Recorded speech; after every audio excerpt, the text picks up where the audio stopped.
9ភាពមានះកូនសម្លាញ់ក្នុងការរស់នៅជាមួយគ្នាមិនថានៅបែបមិត្តភ័ក្តិ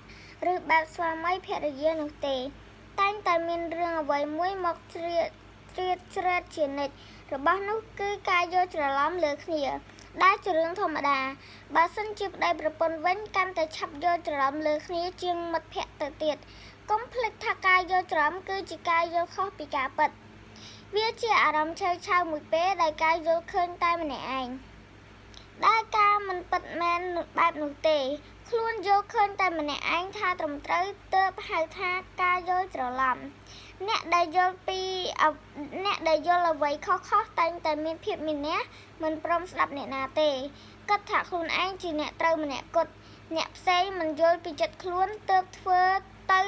មកកាន់តែមានរឿងធំត្រូវឆ្លោះប្រកែកគ្នាមិនព្រមអត់ឱនឲ្យគ្នានៅទីបំផុតក៏បែកបាក់គ្នាមើលមុខមិនចំកូនគួរចាំទុកថាភាពមានះព្រោះតែការយល់ច្រឡំនោះមិនដែលផ្ដល់ប្រយោជន៍ដល់អ្នកណាទេមានតែការធ្វើឲ្យមានការបែកបាក់មានភាពមិនសប្បាយចិត្តទាំងសងខាងជាស្វាមីភរិយានឹងគ្នាជាមិត្តភក្តិនឹងគ្នាបែរជាមានចិត្តមានះមានគំនិតទិដ្ឋិប្រកាន់ធ្វើអ្វីមិនងាកមើលមុខរកគ្នានិយាយគ្នាតាមសម្រួលហើយបង្កើតភាពសប្បាយចិត្តជាមួយគ្នាវិញមិនល្អប្រសើរជាងទេឬត្រូវមានកម្លាំងចិត្តកូនអើយក្នុងជីវិតរស់នៅប្រចាំនេះ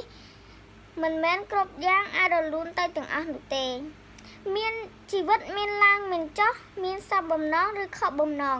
មានសុខឬទុក្ខហើយត្រូវជួបបញ្ហាឧបសគ្គលាយឡំគ្នារហូតទៅកូនត្រូវយកឈ្នះហើយពុះពៀឧបសគ្គនោះទៅឲ្យបានដោយសតិបញ្ញាដោយភាពម៉ត់ចត់និងកុំឆាកុំរួនរាឬអស់ចិត្តកម្លាំងចិត្តជាមុនអីអ្វីដែលសំខាន់នោះគឺកម្លាំងចិត្តចាស់បុរាណពោលថាបើដួលឲ្យក្រោកមានន័យថាបើដួលឬខុសឆ្គងគឺត្រូវក្រោកឈរតស៊ូឆ្ពោះទៅមុខទើបអាចដល់គោលដៅហើយមានជីវិតដែលប្រសើរបានតស៊ូជាមួយចិត្តខ្លួនឯងឲ្យបានកូនអើយតាមការពិតទៅការតស៊ូជាមួយឧបសគ្គនោះមិនពិបាកប៉ុន្មានទេតែបើយើងបានតស៊ូជាមួយចិត្តនិងកម្លាំងចិត្តយើងឲ្យឈ្នះជាមុនសិនចិត្តនិងកម្លាំងចិត្តនេះហើយដែលចាត់ទុកថាជាគូតស៊ូរបស់យើងពិតប្រាកដការតស៊ូជាមួយចិត្តនិងកម្លាំងចិត្តរបស់ខ្លួនយើងនេះហើយពិបាកជាងតស៊ូជាមួយឧបសគ្គផ្សេងៗខាងក្រៅច្រើនណាស់កូន